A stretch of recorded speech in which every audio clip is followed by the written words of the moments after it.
रोशनी हुन्न पानीको जाने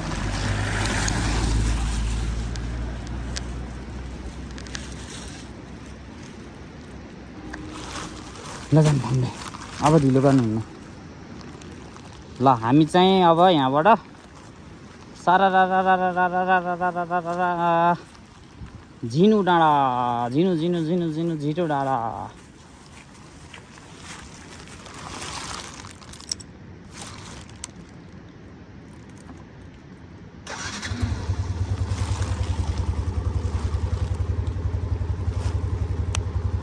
आइज आइज भाइ अझै कति आउँछ क्या जाम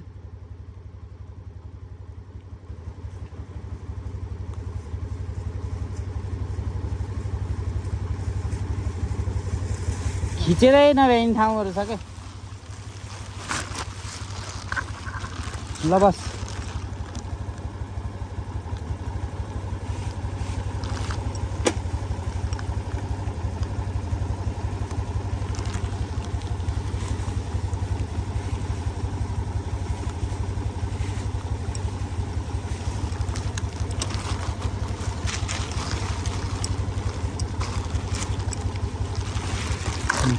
भयो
बहिनी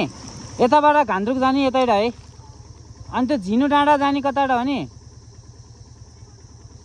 हो धन्यवाद उता गएपछि सोध्न मिल्छ होइन ल जागयो डराउनु पनि डरायो कि केटा मान्छेसँग होइन यस्तो छ हेर त बिचरा हामी केही नराम्रो नियत नभए नि केटा मान्छे भनेपछि डराउनु पर्ने बनाइदिएछन् क्या अरू मान्छेले गर्दा ल यता सबिक गाउँ यताबाट घान्द्रुक रे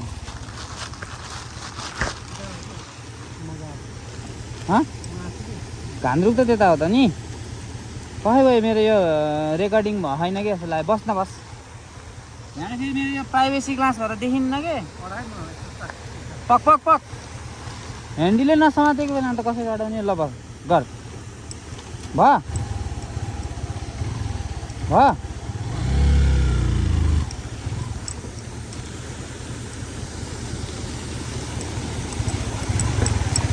तेरो ब्याग त मैले यहाँ राखेर चला भने नि म पोखराबाट यहीँसम्म नि यहाँ राखेर लैराइदिन्थेँ कि तैँले बोक्नै नपर्ने तरिकाले यहीँ बनाएको मेरो अस्ति नै बाइक यहीँ हो क्या बनाएको यही बा यहीँ होला ए होइन होइन त्यतिखेर त पिच रोडै थिएन साँच्चै घ्याट्रेङै थियो तर त्यही हो जस्तो नि लाग्यो कि मलाई त्यो बाइक बनायो भन्थ्यो नि जस्तो लाग्यो तर उता नि होला अहिले यो मात्रै त नहोला होइन तर कता हो तर त्यस्तै थियो क्या ठाउँ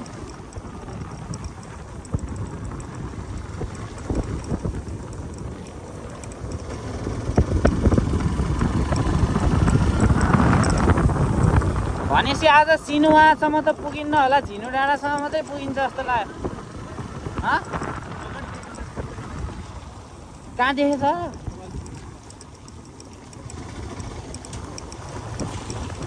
के हिमाल भनेको कहाँ देखियो र हो माछा पुछ्रे अन्नपूर्ण सबै देखिन्छ अब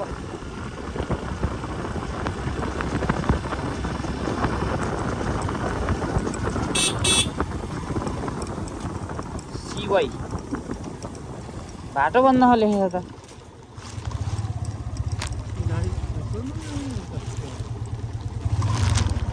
त्यही दाइलाई सोधौँ है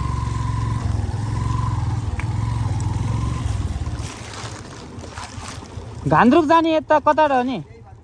अनि त्यो झिनु डाँडा जाने नि यतैबाट हो ल धन्यवाद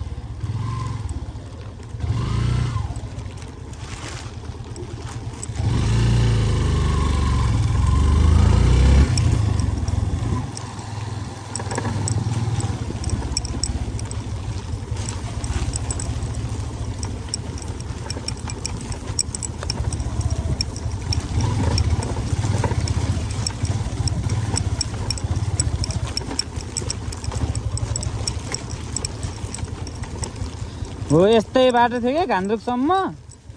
अनि उकालो के त्यो यस्तो भन्दा नि त्यो अर्को गिटी जस्तो टाइपको घ्याट्याङ घ्याट्याङ त्यो सिडी जस्तो टाइपको के अनि कति गाह्रो हुने कि चलाउनलाई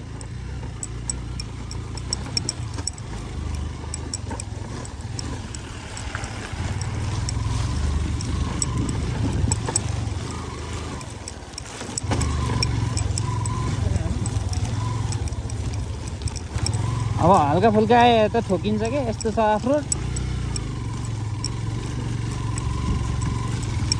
सन्चै राम्रोसँग बस त्यही हो च्याप्प मलाई समाते हुन्छ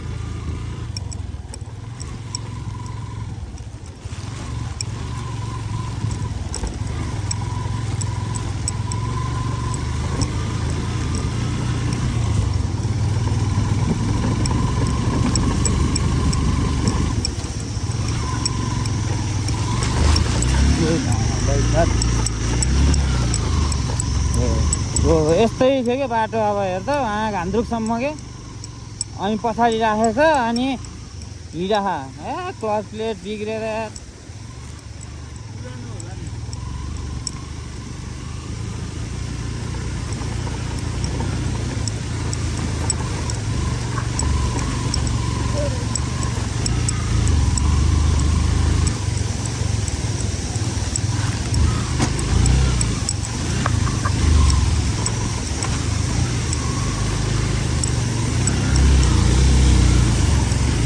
अनि यस्तो हाफ क्लचमा चलाउनु पर्यो त्यही माथि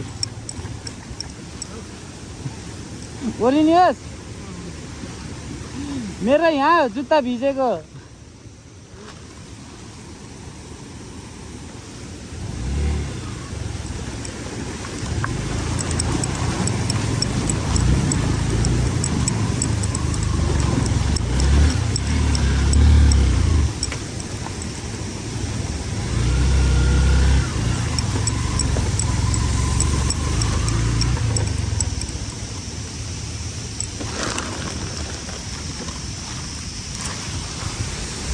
यस्तो बाटो लिएर यो यार रिस्की छ है रिस्की डाँडा अलिअलि देखियो के ल ठिकै छ भोलिबाट राम्रै हुन्छ जस्तो लाग्छ मौसम अब हेरौँ अब मौसम यस्तो भइदियो भने त हामीले एबिसी गएको कामै भएन घुम्न मात्रै गए जस्तो भयो ट्रेकिङ मात्रै गए जस्तो भयो भ्यू राम्रो देखिने भएन वर्थ इट हुने भएन होइन दुःख चाहिँ हुने भयो रमाइलो पनि हुन्छ नहुने त होइन तर भ्यू होइन भ्यू नदेखिन सक्ने चान्सेस म्याक्सिमम छ तर देखिन्छ जस्तो लाग्छ अहिलेको यो मौसमले गर्दाखेरि होप हिमाल राम्रैसँग देखियोस् भ्यूहरू राम्रैसँग हेर्न पाऊँ तपाईँहरूलाई हिमालको मनोरञ्जन मनात्मक सिनहरू देखाउन सकु होइन, भएन भने अर्कोचोटि पनि म आउँछु। अहिलेलाई चाहिँ मेरो भिडियो अन्तिमसम्म हेरिदिनु होला। See you after some minute.